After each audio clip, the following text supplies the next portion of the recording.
Assalamualaikum Sobat Poskota. Berikut ini adalah rangkuman video pilihan netizen Poskota selama 3 hari sebelumnya diantaranya. Putri Zulhas, Zita Anjani dilantik jadi utusan khusus Presiden bidang pariwisata. Mobil warga di Bekasi terbakar usai dilempari bom molotov oleh OTK. Pilkada Jakarta elektabilitas Ridwan Kamil Suswono menciut, jubir klaim begini. KPU Jakpus lakukan pelipatan surat suara sebanyak 834.814 lembar dan libatkan 80 pekerja. Ayah dan putri berada dalam satu kabinet merah putih pimpinan Presiden Prabowo Subianto. Keduanya yaitu Zulkifli Hasan yang dilantik menjadi Menteri Koordinator Pangan serta putrinya yang baru dilantik hari ini, Selasa 22 Oktober 2024, Zita Anjani sebagai utusan khusus Presiden bidang pariwisata. Zita yang merupakan politisi Partai Amanat Nasional, PAN, yang juga putri kedua dari Zulkifli Hasan. Karir politiknya dimulai dengan menjadi anggota DPRD DKI Jakarta untuk periode 2019 hingga 2024. Pada pemilihan legislatif 2024 hingga 2029 pun, Zita kembali terpilih menjadi anggota DPRD DKI Jakarta. Dilahirkan di Jakarta pada 12 Maret 1990, Zita menempuh pendidikan tinggi di Universitas Pelita Harapan dan melanjutkan studi ke University College London, UCL, Inggris dan meraih gelar Master of Science pada tahun 2014. Pada tahun 2012, Zita menikah dengan Radityo Egi Pratama yang kini mencalonkan diri sebagai Bupati Lampung Selatan. Dari pernikahannya tersebut keduanya dikaruniai 2 orang putri. Kepedulian Zita terhadap dunia pendidikan sangat kuat, tercermin dari kiprahnya sebagai pendiri dan ketua Yayasan Sekolah Kids Republik yang berlokasi di Jakarta Timur dan Bekasi, serta ketua Yayasan Sekolah Menengah Atas Kebangsaan di Lampung. Dirinya juga aktif sebagai Dewan Pembina di Bunda Pintar Indonesia, sebuah organisasi non-profit yang menjadi wadah bagi guru-guru PAUD. Nama Zita sempat diusulkan menjadi Cawagup DKI dalam Pilkada Serentak 2024.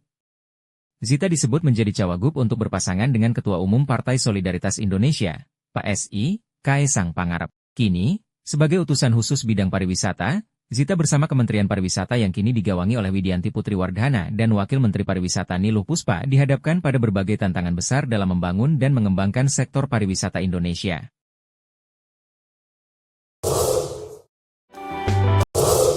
Mobil Isuzu Panther berwarna silver milik warga berinisial VU, 38, di Medan Satria, Kota Bekasi terbakar setelah dilempar bom molotov oleh orang tak dikenal, OTK, Senin, 21 Oktober 2024 sore.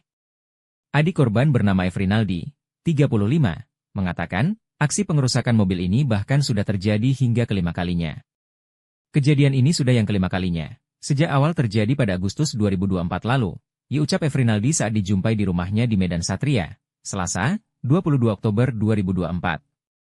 Selama 5 kali terjadi, kerusakan mobil dirusak dengan cara yang berbeda-beda. Pertama, pelaku merobek semua ban mobil milik kakaknya hingga bocor saat kendaraan tersebut diparkir di area masjid tak jauh dari rumah.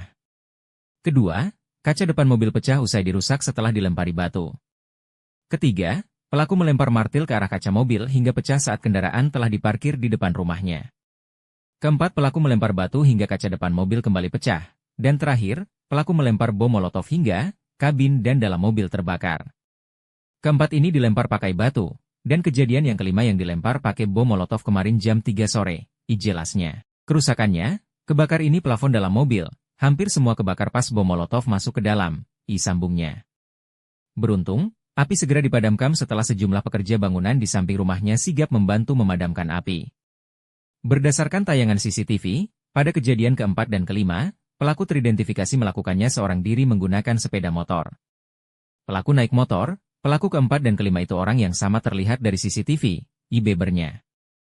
Atas kejadian tersebut, kakak korban telah melapor ke Polres Metro Bekasi Kota. Sejumlah penyidik dikatakan telah melakukan olah TKP pada Senin, 21 Oktober 2024 malam. Sudah laporan ke Polres, dan semalam sudah olah TKP, pungkasnya.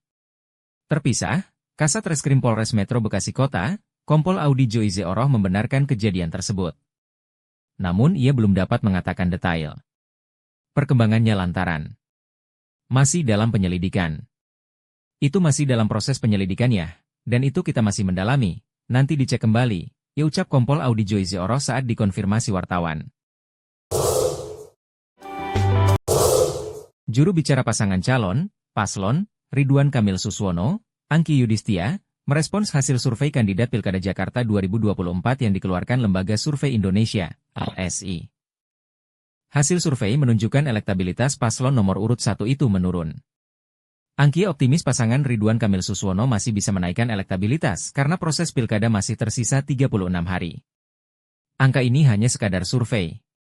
Masih ada waktu lebih dari 1 bulan lagi, kata Angkia saat dikonfirmasi wartawan, Rabu, 23 Oktober 2024.